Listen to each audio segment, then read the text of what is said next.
نماز کے اندر سجدے میں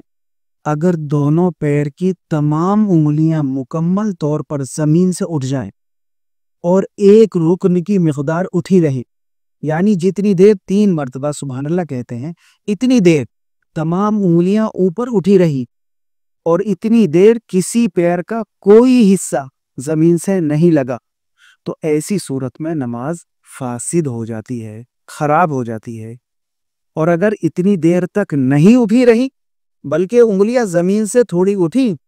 اور پھر فوراً زمین پر رکھ دی، تو یہ کام مکروہ ہے، یعنی اچھا نہیں ہے، لیکن نماز ہو جائے گی۔ مکمل سجدے میں پیر کی ایک انگلی بھی زمین سے لگی رہی تو فرض ادا ہو جائے گا، نماز صحیح ہو جائے گی۔ البتہ مکمل سجدے میں دونوں پاؤں کی تمام انگلیاں زمین پر رکھنا یہ سنت ہے،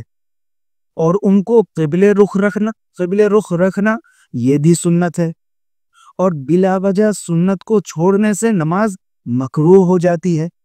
یعنی سنت چھوڑنے سے نماز تو ہو جاتی ہے لیکن اس میں کمی اور خرابی پیدا ہو جاتی ہے، اس لیے بلا وجہ سنت نہیں چھوڑنی چاہیے۔